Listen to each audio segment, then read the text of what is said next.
It's time for the Texas Renaissance Festival. Over 400 artisans and craftspeople await you in their beautifully recreated 16th century village.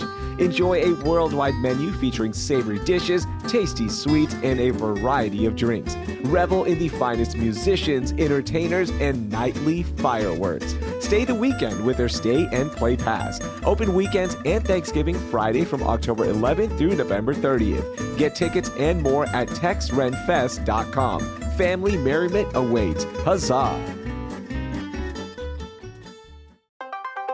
The regional premiere of Eureka Day at Fourth Wall Theater Company in Sawyer Yards is this week on September 19th. This ultra-relevant, hilarious play about debate, agreement, and finding consensus in today's world is a must-see, especially in the Fourth Wall Theater Company's intimate 100-seat black box. The play won big on Broadway this year with the 2025 Tony Award for Best Revival. Tickets start at just $39, plus the theater offers pay-what-you-will nights and other discounts. Check out fourthwalltheaterco.com to get your tickets today. That's the number 4, walltheaterco.com.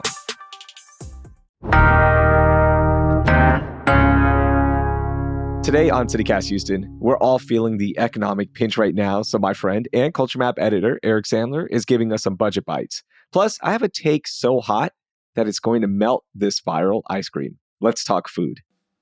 It's Wednesday, September 17th. I'm Raheel Ramzanali, and here's what Houston's talking about. All right, before we get to this super hot take, I just want to invite everyone to become a CityCast Houston neighbor for just $10 a month. This is our membership program, and when you join, you help us continue making the show. Plus, I will give you a shout out when you become a CityCast Houston neighbor, and I'm going to shout out a favorite business or charity of yours, and Hey Houston will do it as well, so Brooke Lewis will give you a shout out. Become a neighbor right now. This really helps us continue making the show that you love and the newsletter you love to read. Do it right now at membership.citycast.fm. I really appreciate it. What's up, Eric? How are you, man? I'm doing well, Raheel. It's good to be back. I am excited to have you back. All right. We usually start by talking about local restaurants, but Bluebell's pecan pie ice cream has gone viral. People were losing their minds. You know me, I'm an ice cream fiend. I wanted to try it immediately. My wife picked it up. She knows. She's like, hey, Bluebell has a new flavor. My husband's going to want to try it. And Eric, I'm officially done with Bluebell. That was the most unimpressive ice cream I've had. It was basically just a pecan praline ice cream, and they slapped a pecan pie label on it. Bluebell has lost its touch. It was bad. It was like I couldn't finish it. Well, first of all, I've never met a pint of ice cream that I couldn't finish, so I'm not sure I believe you. I will say they did like a chocolate banana thing, like kind of that, like, I still think of it as a bomb pop. But then when I say bomb pop, people tell me that's not actually the right name. There's some other name for it.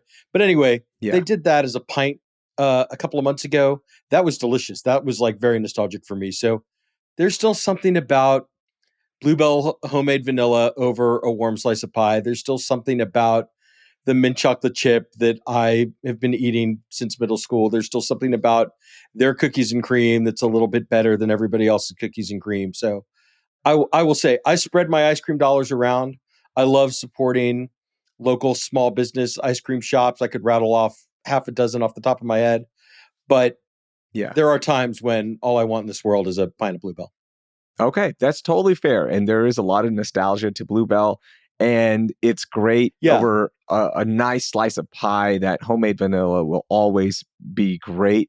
But man, I'm just done with them. Like, I started looking at their ingredients list. And I think it's also because I've been picking up Van Leeuwen a lot more. And this is the French ice cream chain that has a location in Rice Village. But you can also buy their pints.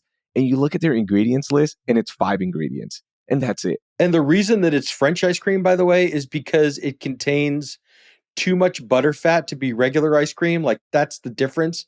So it's richer and creamier than regular ice cream. It's like, Van Leeuwen's delicious.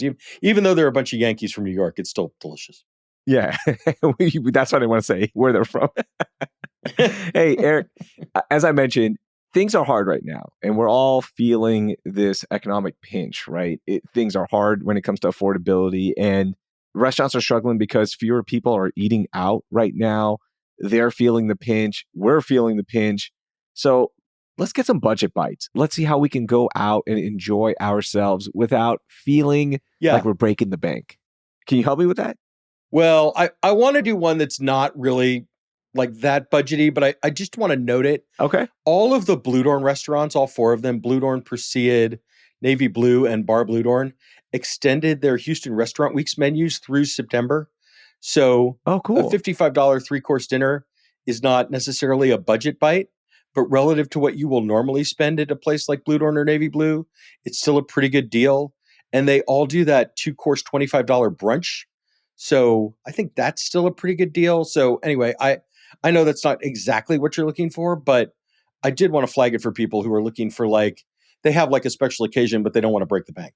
That's a great point. Yeah, if you're celebrating something, then for $55, a three-course meal at one of the best restaurant groups in the city, you can't beat that. So I'm glad you brought that up. How about for everyday stuff now? All right. Well, I was recently reminded that Loro, which is the kind of Asian influenced barbecue place it's from the people behind Uchi. Hmm. Aaron Franklin from Franklin Barbecue in Austin is also involved in it. They have a really incredible happy hour.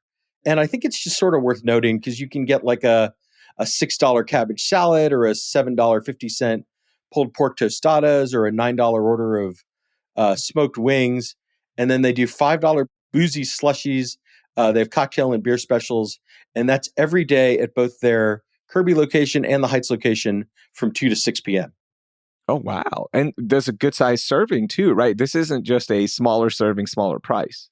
No, it's the normal portion just at a discount. And they've got I think they've got like a $12 or $13 burger that's really incredible too. So if you want to go just a little bit beyond. Oh, man, that's really good. What else you got? Well, I mean, this is Houston, so we always love our banh mi. If you haven't been to a place like Cali Sandwich in a while, it's still there. It's still good. I think the prices have gone up a little bit. The days of the $2 banh mi may be gone, but even if you're spending $4 or $5 on a banh mi, it's still a very Yeah. satisfying and delicious sandwich. Yeah, I think banh mi's are a good one. You can always go to a taco truck and still get your fill and find what you're looking for. And I'll link our best tacos as recommended by Marco Torres in our show notes so you can listen to that episode if you want some inspiration. Those are the traditional players, right? The banh mi's, the tacos. You can always get a good burger from a local chain. I don't think the smash burgers qualify for this because they get pretty expensive. No, those like $13, $14 smash burgers. But, I made the journey up to Spring to try P. Terry's. I know this is like an Austin thing. Hmm. It's a pretty good little fast food burger. And I think like with cheese, I think it's like $5 or $6. The ones that come to mind are Cantina Barba. Their cheeseburger, I think, is like $7 or $8. Hmm. Monkey's Tail, a Mexican influenced bar on the north side, like just kind of like near 45 and 610. Their Chango burger is one of my favorites. Again, it's like Ooh. $7 or $8 for a burger, and they've got a great happy hour too. Yeah, P. Terry's, I know it's from Austin and I get it. It's not a local chain, but they do things the right way. And there's one right down the street from me. I've been going there a lot. You can get fries, a burger, and a shake for about $11 and you're good. You're set. Yeah, I was very pleasantly surprised by how much I Yeah. like P. Terry's. It's so much fun. It's such a great burger to have, especially when you're in Austin and you're walking back from the park. You just sit there and eat it. You kind of get that same feeling, in Richmond. You can eat up front now, which is great. I'm like, yeah. And you look out and you see a Target, an Academy, an HEB. You don't get the same views like you do in Austin, but, it gives me a little sense of nostalgia, like being back in Austin. But it really is a good burger. I'm glad you brought them up. I have one here for you. Uber Eats. All right. I don't know how people feel about the delivery services and all that, but they've got a deal with Aga's, which is my favorite restaurant here in the city of Houston. It's an award-winning restaurant. By most South Asians, it is considered the best South Asian restaurant in the nation, okay? They have a buy one, get one free deal on Uber Eats only, exclusively there. Now, every day their buy one, get one free menu changes, but for $20, you get 2 dishes that can feed you for like 2 or 3 days. It's a lot of food. I think that's one of my favorite deals. I like that. I love Aga's, of course. Now, the only thing that offsets that is you're going to pay an Uber Eats delivery fee, and you got to tip your driver. So, Yeah. Good point. It's a deal, but you got to spend a little to save a little. Yeah, that's a good point. I pick it up usually because you can do the pickup option, and I just find it faster. Just go there, get it myself. And sometimes it's just on the way home, right? So for me, I'm going down 59 South. It's already there. So yeah, it makes sense for me. But I get it. If you're inside the loop, you're going to have to pay that fee. And even with that, I'm like, it's a pretty good deal. It's a pretty good deal. Yeah, and then you're feasting on goat chops, and who doesn't love that? What else? Anything else come to mind for you? Again, like I'm kind of pushing the boundaries of what constitutes cheap eats, but I always like to mention Paulie's restaurant in Montrose when this topic comes up because their portions are huge. So a quote unquote half size of any of their pastas will run you about $15, but it's a very generous portion. And depending on the size of your appetite, you might even have leftovers. What are you ordering when you go there? So I'm a sucker for just their classic spaghetti and meatballs. Yeah. Their bolognese is very good. If you like spicy, their alla matriciana is like no holds barred. Oh, wow. There no apologies. It will have you reaching for refills on your iced tea. It may even make you sweat a little bit. Ooh, okay.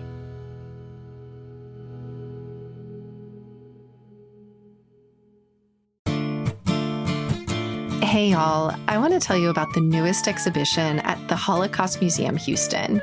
It's called Growing Up Jewish: Art and Storytelling, and it starts September 19th. It explores the key people, experiences, and community that shaped artist Jacqueline Cott Wall. The exhibit is a really interesting combination of paintings plus the artist's own narration. So you can see playful images of Jewish holidays, milestones, and so many other experiences, and read the artist's written reflections about being Jewish, from her grandmother's kitchen at Passover to summer camp.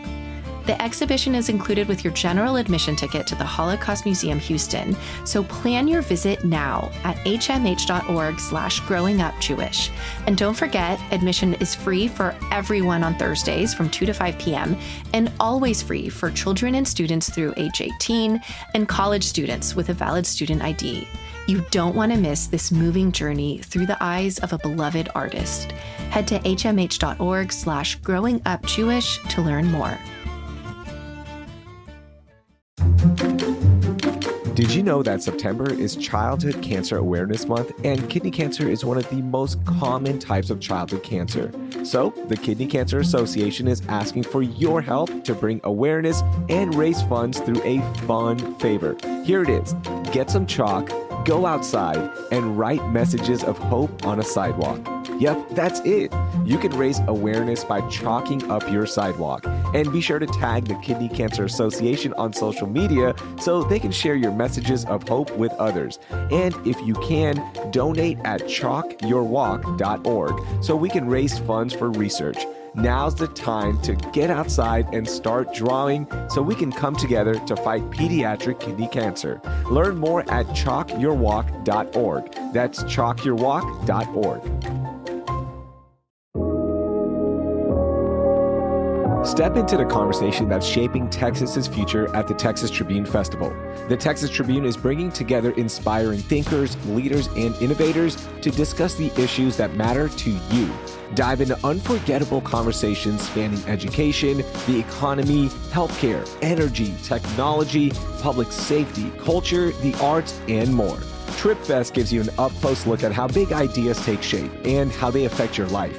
You'll connect with fellow Texans, engage directly with experts and leaders, and leave inspired to turn your boldest ideas into reality. This isn't just another political event.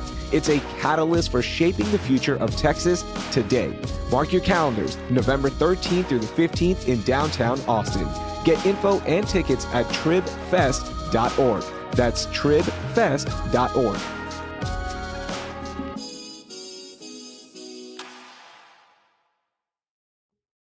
One other thing I want to bring up, it's cocktail week right now. I saw this on Culture Map Houston, which, by the way, you need to be checking out. Bookmark it, read it. You got a newsletter as well. Love everything you're doing.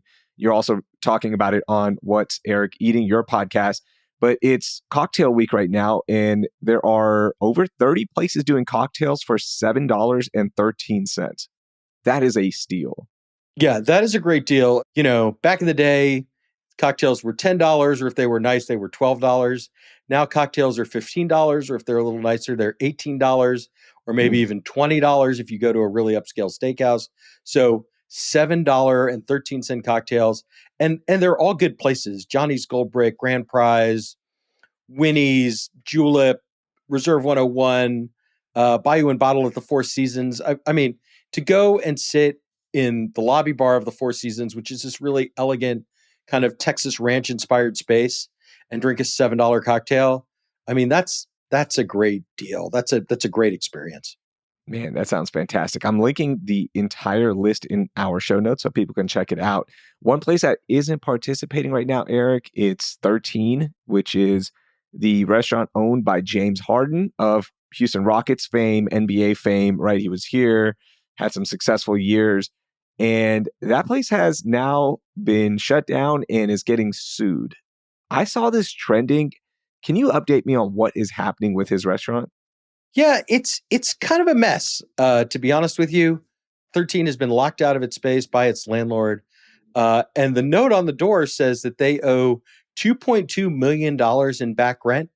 Now, I don't understand how, as a landlord, you let a tenant get to the point where they owe you more than $2 million in back rent. It's a very strange situation because obviously, like, we know James Harden, like in the offseason, he signed a 2-year, $80 million contract. So seems like he personally could afford to pay this if he wanted to, but we don't know what's going on behind the scenes at the restaurant. And maybe this is just, maybe it just didn't work out and they're walking away from it.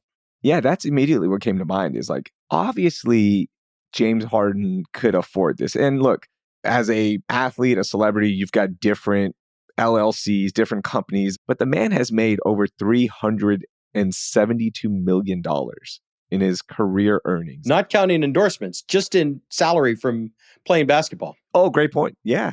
Yeah, this is straight basketball. So I went to that thought, what you said, like they just probably wanted to exit this because they've been open since 2021. I haven't met anybody that's gone there around the city of Houston. You've gone there. What was it like?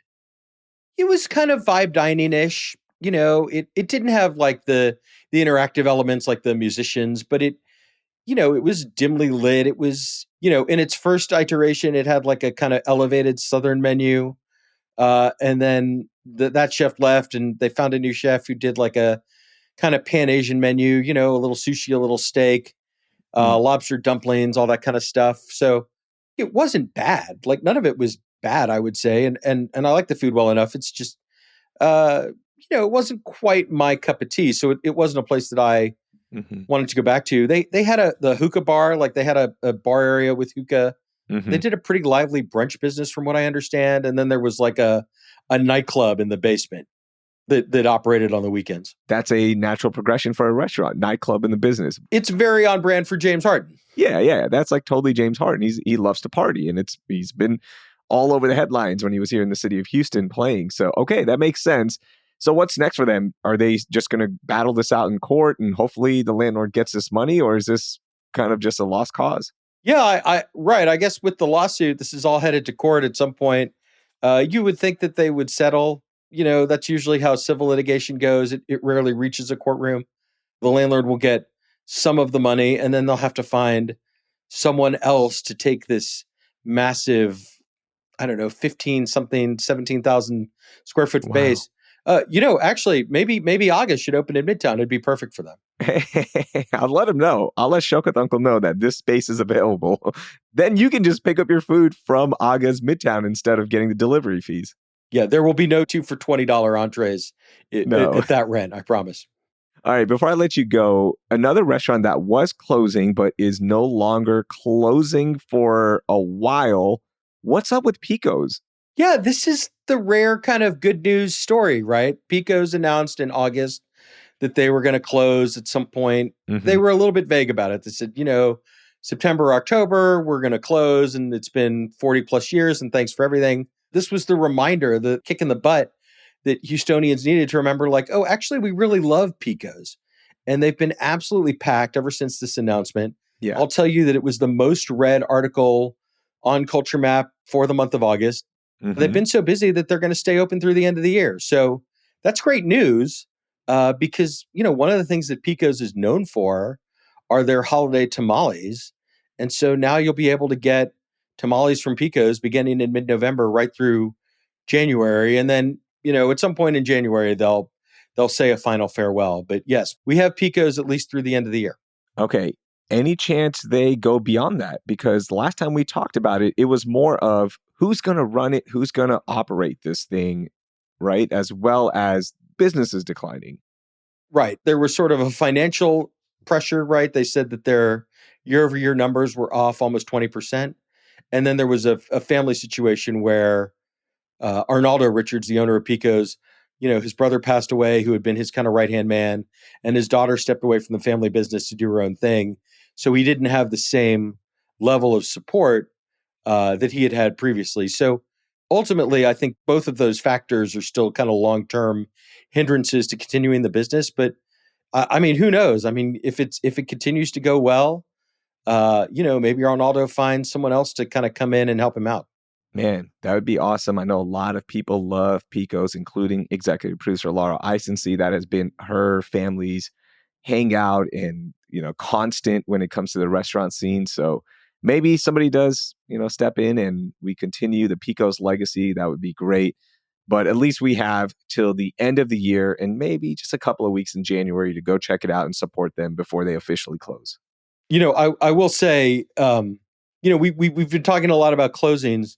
This fall is looking to be a pretty decent one for new restaurants. So I've been doing my checks and sending my emails. And sometime in the next couple of days, I'll have a guide to, 15 or so restaurants that'll open between now and the end of the year, along with a few bonus ones for like early 2026 that people can look forward to. Well, that's good to hear, right? Because all summer long, it was doom and gloom, and rightfully so, because things are hard right now for restaurants. But the fact that we are maybe inching back towards a positive in the restaurant scene is good. And make sure you check out Eric's work because, new restaurants mean new places to try and more things to talk about. So I love it. Yeah, I mean, it has been kind of a rough summer. The early part of this year had a bunch of new openings, so it looks like we're going to end the year on a high note. Eric, I really appreciate you joining me and can't wait to have you back on. Raheel, thanks so much. It's always a pleasure. That was Culture Map Houston's editor, Eric Sandler. I've linked his recommendations along with his work in our show notes. I would love to hear your thoughts on Bluebell's new pecan pie ice cream. Was I out of line? Did you love it? Send me a voicemail by calling 713-489-6872 and we'll play it on a future episode. If you're new here, welcome. Please subscribe to CityCast Houston so we can deliver fresh episodes in your feed every morning. Plus, get more food news, happenings, and Houston news in our daily newsletter, Hey Houston, at houston.citycast.fm. Thanks. That will do it for today. I'm Raheel Ramzanali. Thank you for listening. Now, please go support your favorite local restaurant.